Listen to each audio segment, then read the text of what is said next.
These symposiums are phenomenal. Absolutely phenomenal.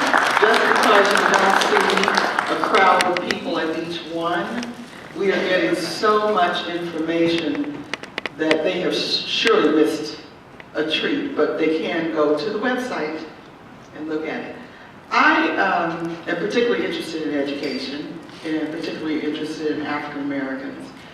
And one of the things that you just talked about was Du Bois and the know thyself, know who you are as an African, or African American, however you want to put it.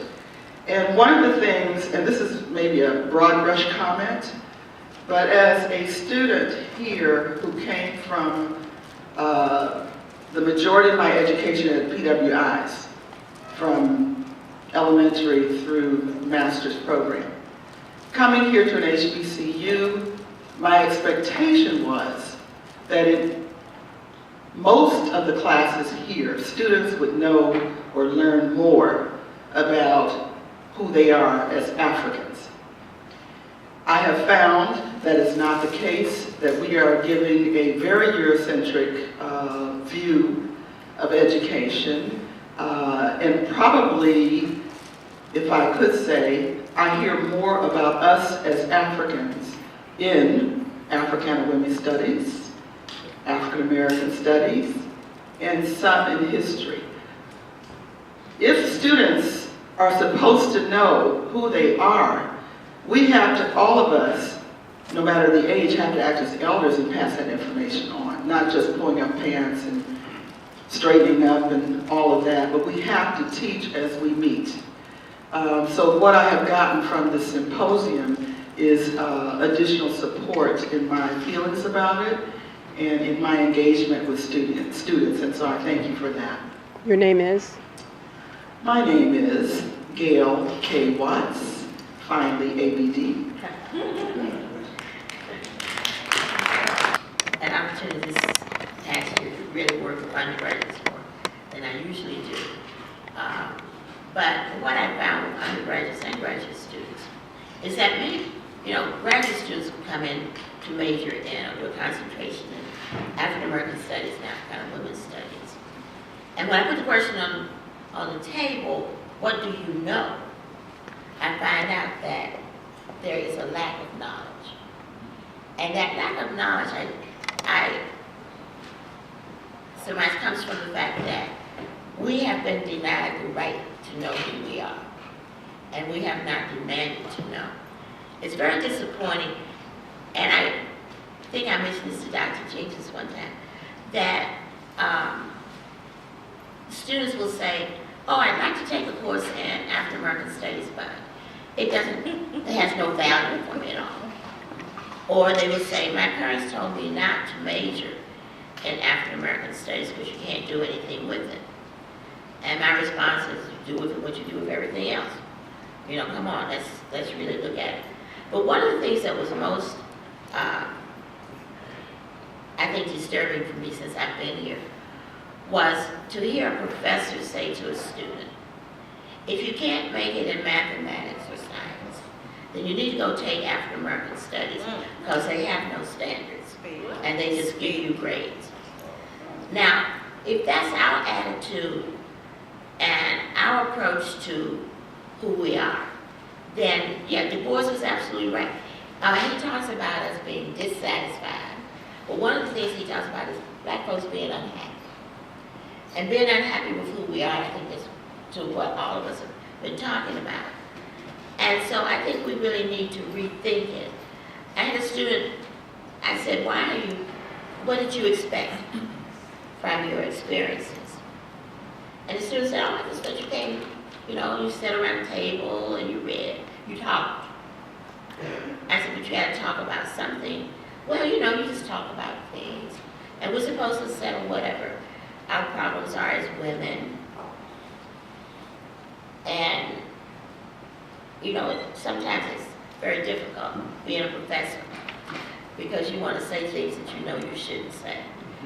But my response was, you have to read in order to have a conversation. You have to read your history. You have to go find out who you are.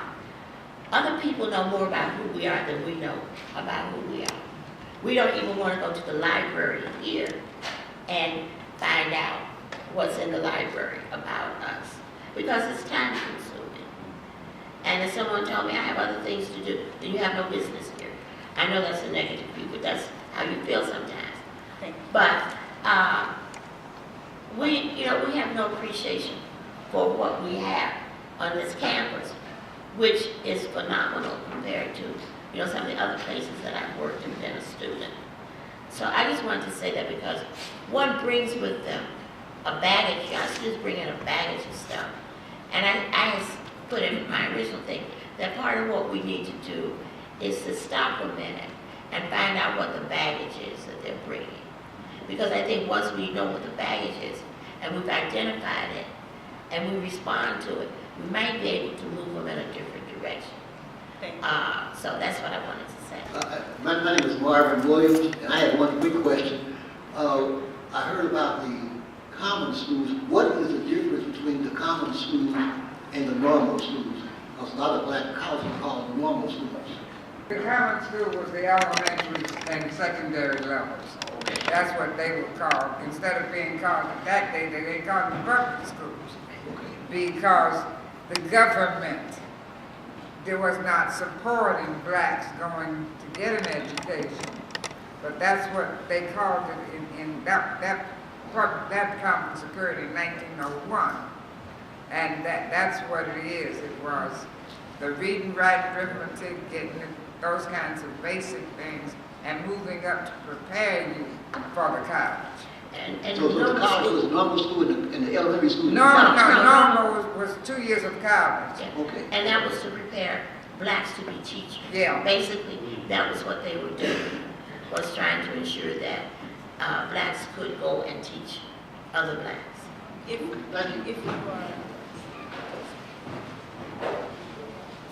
If you're interested, a great source for that question is James Anderson's text on the education of blacks in the South, and it really takes you through the development of education. What I found interesting in looking at the difference between the 1900 study and the 1910 study of the college-bred Negro and the college-bred Negro American was that during that time, the definition of a college changed. One of the things that really helped me understand Du Bois was not only the substance of what he was saying, but the structure of his research method and the type of questions that you ask and the type of definitions that you put forth will impact the statistics and the meanings that you get. So in 1900, there was a set of schools that were measured as colleges. When you look at the 1910 study,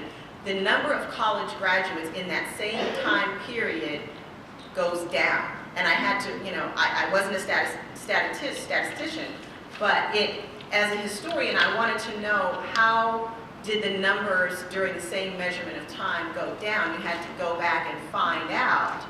The definition of a college changed. It went from this system to a 4-tier system in 1910, where you had this, what was not classified as a college in 1900 was classified as.